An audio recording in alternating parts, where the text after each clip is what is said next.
प्रिय मित्रों, जय श्री कृष्ण। मैं हूं आचार्य डॉक्टर विष्णु कुमार मिश्रा, आपका बहुत बहुत स्वागत करता हूं। आज हम इस वीडियो पर चर्चा करूंगा कौन सा ग्रह विपरीत राजयोग बनाने में सक्षम है, कौन ग्रह विपरीत राजयोग का फल देगा। मेष लग्न की जन्म कुंडली में विपरीत राजयोग बनाएगा कौन, इस वीडियो पर समझेंगे कि विपरीत राजयोग यथार्थता बनता कैसे है। मैं विषय क्रम में प्रवेश करूं उससे पहले आपसे आग्रह, अगर आपने अभी तक हमारे चैनल को सब्सक्राइब नहीं किया है तो प्लीज चैनल को सब्सक्राइब करें, साथ ही नोटिफिकेशन बेल को भी प्रेस कर लें। जन्म कुंडलियों में छठे, आठवें और 12वें भाव के स्वामी, इन त्रिक भावों के स्वामी इन त्रिक भावों में बैठ जाते हैं। हमने उन्हें हर्ष, सरल और विमल विपरीत राजयोग के नाम से पढ़ा है, सुना है।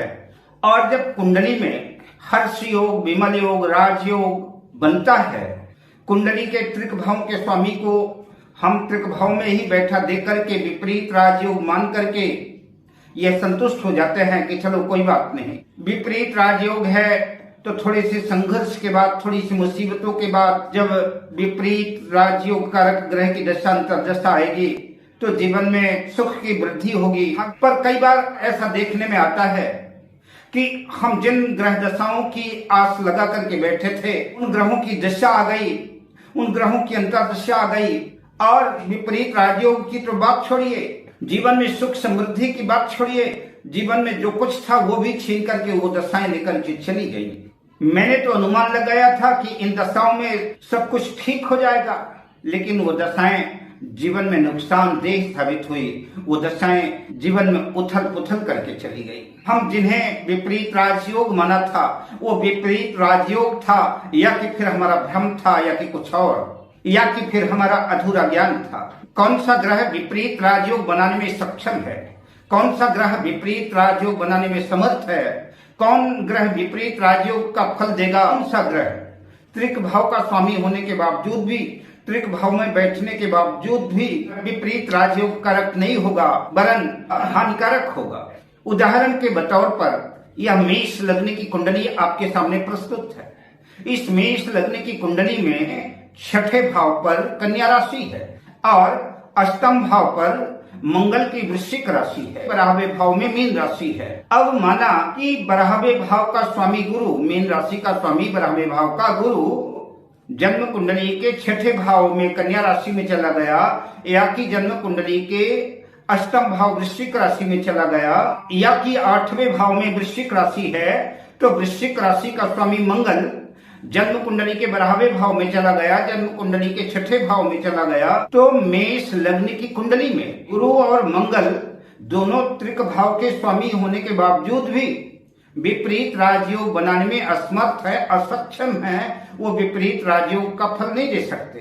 तो अब सवाल उठता है कि गुरु 12वें भाव का स्वामी है, मंगल अष्टम भाव का स्वामी है, और गुरु और मंगल अगर विपरीत राजयोग बनाने में असमर्थ है, सक्षम है, तो फिर मेष लग्न की जन्म कुंडली में विपरीत राजयोग बनाएगा कौन। गुरु और मंगल त्रिक भाव के स्वामी होने के बावजूद भी विपरीत राजयोग बनाने में क्यों असक्षम है, तो मंगल मेष लग्न की जन्म कुंडली में विपरीत राजयोग इसलिए नहीं बना सकते क्योंकि मंगल अष्टम भाव के स्वामी होने के साथ साथ लग्न के भाव के भी स्वामी हैं। तो लग्नेश मंगल अपने विपरीत भला कैसे जा सकते हैं।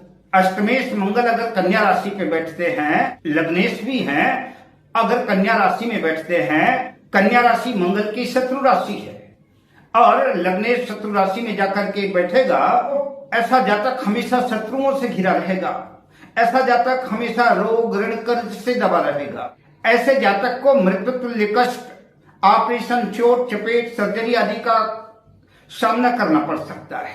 तो मंगल लग्नेश होने की वजह से न छठे भाव में विपरीत राजयोग बना सकता, न अष्टम भाव में बैठ करके राजयोग बना सकता, और न 12वें भाव मीन राशि में बैठ करके मंगल राजयोग बना सकता, बल्कि अगर इन भाव में बैठा है तो मंगल अपनी दशा अंतर्दशा में नुकसान के सिवा और कुछ नहीं दे पाएगा। गुरु भी विपरीत राजयोग बनाने में असमर्थ है क्योंकि गुरु जो है लग्नेश मंगल का मित्र है, और दूसरी बात गुरु नवम त्रिकोण भाव का स्वामी भी है। अब गुरु अगर इन त्रिक भाव में चला जाता है, भाग्य भाव का स्वामी अगर इन त्रिक भाव में चला जाता है तो आपके भाग्य को भी डैमेज करेगा, आपके भाग्य को भी खराब करेगा। अष्टम भाव में वृश्चिक राशि में अगर गुरु स्थित होते हैं तो भाग्य भाव का व्यय भाव होगा, बढ़ावे भाव में होंगे, तो ये ज्यादा नुकसान वाला होगा और विपरीत राजयोग की कल्पना तो की ही नहीं जा सकती। तो मेष लग्न की कुंडली में मंगल और गुरु इन त्रिक भाव में अगर बैठते हैं तो मेष लग्न की कुंडली वाले जातकों को फायदा कम होगा, नुकसान ज्यादा होगा। पर अब सवाल उठता है कि अगर त्रिक भाव के स्वामी में गुरु और मंगल विपरीत राजयोग नहीं बना सकते तो फिर विपरीत राजयोग बनाएगा कौन? तो इसका सीधा सा उत्तर है कि मेष लग्न की जन्म कुंडली में विपरीत राजयोग बनाएगा बुध। बुध जो है लग्नेश मंगल का शत्रु है, मंगल के विपरीत है बुध। मेष लग्न की कुंडली में बुध तृतीय भाव अधिक मेहनत वाले भाव का स्वामी है और जन्म कुंडली के रोग ऋण छठे भाव का स्वामी है। तो मेष लग्न की जन्म कुंडली में बुध विपरीत राजयोग बना सकता है। तो बेहतर यह होगा कि बुध की महादशा चल रही हो और बुध की महादशा में बुध की अंतर्दशा भी हो। बुध की दशा में पहली अंतर्दशा बुध की ही आएगी। मेष लग्न की जन्म कुंडली में बुध की दशा और अंतर्दशा ही जो है विपरीत राजयोग का यथेष्ट समय होगा। आपको यथार्थ विषय वस्तु से परिचित कराना, सजग और सावधान करना है और उसकी दशा अंतर्दशा को समझना और अपनी सजग बुद्धि से सही समाधान तक पहुंचना ही यही ज्ञान है और यही ज्ञान का प्रतिफल है। क्योंकि विपरीत राजयोग बिना संघर्ष के, बिना स्ट्रगल के, बिना कष्ट के अपना फल प्रदान नहीं करता। तो हम जिस ग्रह को अच्छा मानते हैं, जो हमको अच्छा परिणाम दे सकता है, तो वह प्रतिफल अंतर्दशा नाथ की अंतर्दशा में ही संभव है। तो इस तरह से हमने आपके बीच में मेष लग्न की जन्म कुंडली को माध्यम बना करके हमने आपको ये बताने का प्रयास किया है कि अगर त्रिक भाव का स्वामी लग्नेश का मित्र है या कि अच्छे भाव का स्वामी है, केंद्र त्रिकोण भाव का स्वामी है, तो वो विपरीत राजयोग कारक नहीं बन सकता।